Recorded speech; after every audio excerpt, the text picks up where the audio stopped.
नमस्कार, आप देख रहे हैं महाशक्ति एक्सप्रेस न्यूज चैनल। सबसे पहले भारत रत्न डॉक्टर बाबा भीमराव अंबेडकर साहब का धन्यवाद करते हैं।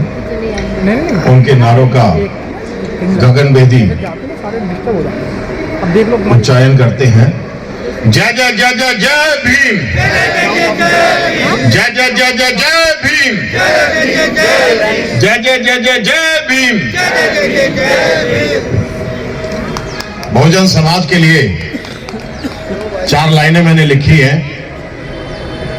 पहले मैं वो आपके सामने प्रस्तुत करूंगा, उसके बाद सम्मानित मंच का इस्तेकबाल करूंगा। कि अपमान सह रहा है, अपमान सह रहा है बहुजन समाज, लेकिन बोलता नहीं। और क्या बात है कि बहुजन का खून खौलता नहीं, और बेसुध पड़े हैं बहुजन के नेता और बेसुधी पड़ी है बहुजन की जनता। अरे क्या बात है कि इनका जमीन इन्हें झंझोड़ता नहीं। और है वक्त का तकाजा, और है वक्त का तकाजा, और कर लो मिशन को पूरा। कौन सा मिशन? बाबा साहब वाला मिशन, संगठित होकर संघर्ष करने का, जैसे अभी किसानों ने किया है। कि है वक्त का तकाजा और कर लो मिशन का पूरा, फिर न कहना खेमचंद गोली, बोलता नहीं, बोलता नहीं, बोलता नहीं।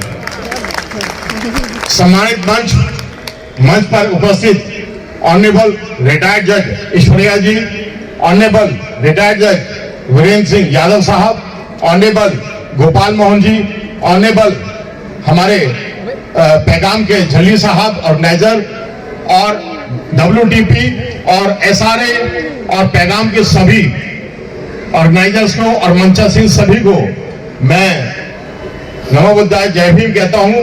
और जो मेरे सामने बैठे हैं सम्मानित बुजुर्गों साथियों, आप सबका भी मैं अभिवादन अभिनंदन करता हूं। दोस्तों, इस मंच के माध्यम से उन सब का भी धन्यवाद होना चाहिए जिन्होंने हिंदुस्तान की जंग आजादी में अपना खून लगाया, अपनी जान निछावर करी। उन सब का भी इस मंच से धन्यवाद होना चाहिए।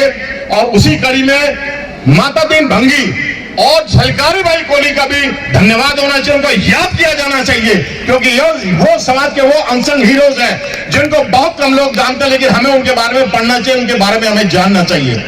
मित्रों, आज जो 3 बिंदु है, इन्हीं के ऊपर मैं अपनी बात रखूंगा।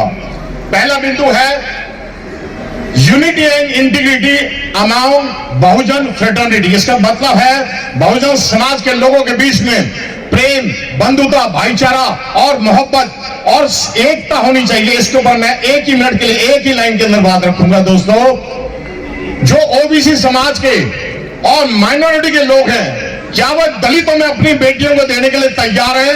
कृपया मंच से हाथ उठा के मेरे को बताइए। अगर ऐसा संभव है तभी यह काम होगा, वरना यह काम कभी भी जिंदगी में नहीं होगा। ये घूंट थोड़ा कड़वा जरूर है, लेकिन कड़वी भेषज बिन पिए और मिटे न तन को ताप। अगर ऐसा कड़वा झूठ OBC के लोग दलित की बेटी को ले सकते हैं, अपनी बेटी को दलितों में दे सकते हैं, बेटी रोटी का सम्मत कर सकते हैं, तभी जाकर के जो पहला है बिंदु, ये सच, बिल्कुल सच होगा। वरना ऐसी मीटिंगें भारत में बहुत सारी हो रही हैं, ये उनमें से एक साबित होकर रह जाएगी। अब दूसरे बिंदु पर बात करते हैं। दूसरा बिंदु है जातिगत जनगणना। दोस्तों, हमें इसके लिए अंग्रेजों का शुक्रगुजार होना चाहिए।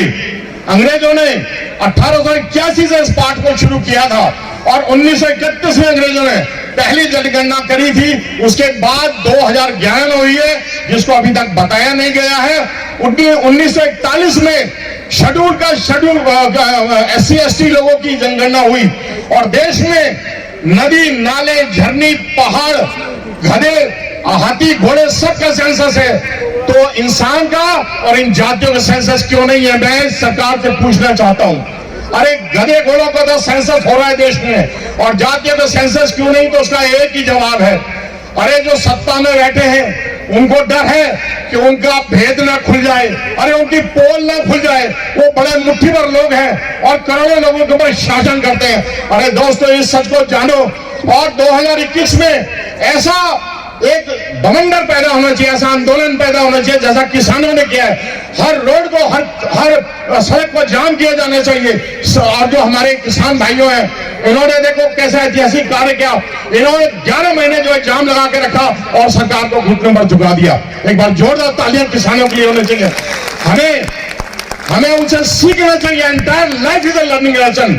अरे हमने बड़े बड़े विद्वानों को सुना, लेकिन जमीन पे काम कब होगा? अरे जमीन पे काम तब होगा जब आप और हम सब मिलकर के जमीन पे उतरेंगे। और हर चीज की कीमत होती है, मुफ्त में कुछ भी नहीं मिलता। Change is the essence of time. अगर आपको ये परिवर्तन चाहिए तो आपको सड़कों पे आना पड़ेगा। तीसरे बिंदु पे बात करते हैं, वो है निजीकरण।